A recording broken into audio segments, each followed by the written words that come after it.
Welcome back sa aking channel mga ka-all-stock. For today's video, magre-review tayo ngayon ng isang CP holder na request naman ng isa nating subscriber. Makikita nyo sa video na ito ang mga dapat nyong malaman tungkol sa bagay na ito. Lalaman nyo kung kaano ito katibay, yung presyo niya at kung kaano ito kaganda. Pati na rin ang resulta kapag ginagamit na ito. Kaya samahan nyo ako sa video na ito mga master at panoorin nyo ito hanggang dulo. Bago natin simulan mga master, intro muna tayo.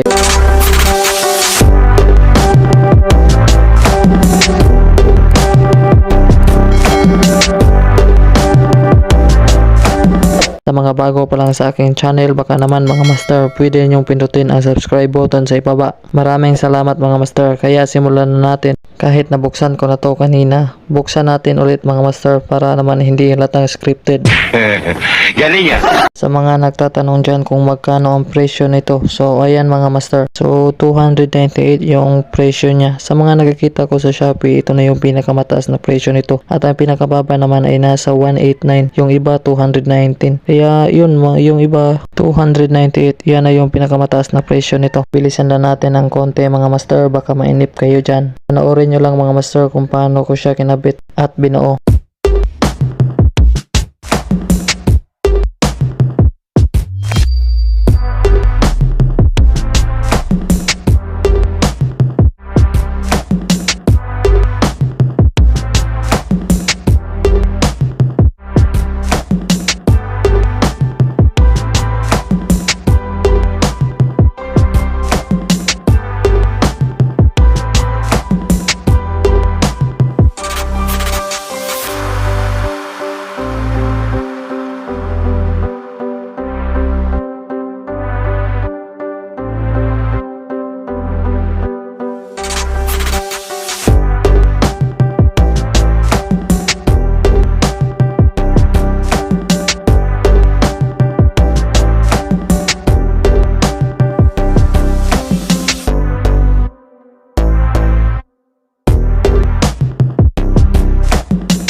So ayan mga master, natanggal ko na yung tela sa ilalim ng helmet natin. Iwan ko kung anong tawag dito pero basta yun na yun.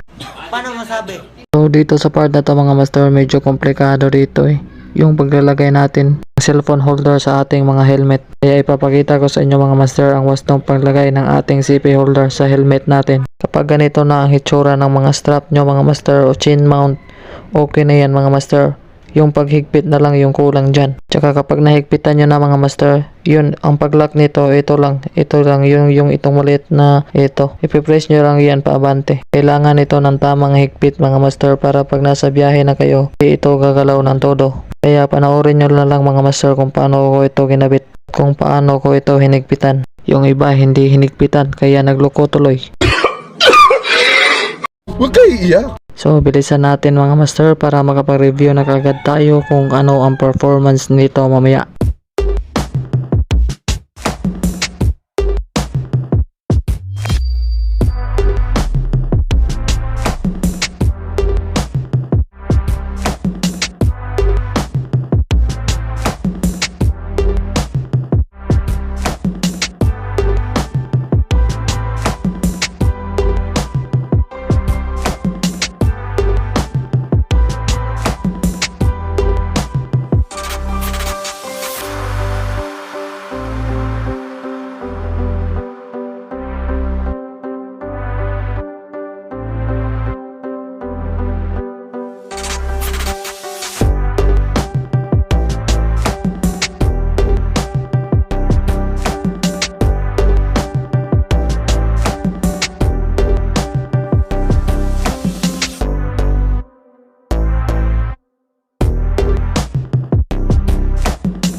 ngayon mga master, ilalagay naman natin ngayon ang cellphone natin. Simpleng-simple lang ang paglalagay nito mga master. Yun, ikutin mo lang yung tornilyo sa ibabaw ng pakaliwa. At yun, aangat na yan at saka mo ipasok yung cellphone mo. Kagandahan nito mga master, napakadali lang gamitin at napakadali pang buuin. So ayan mga master, maayos na ang pagkakalagay, kaya subukan naman natin ito ngayon kung ano ang performance niya.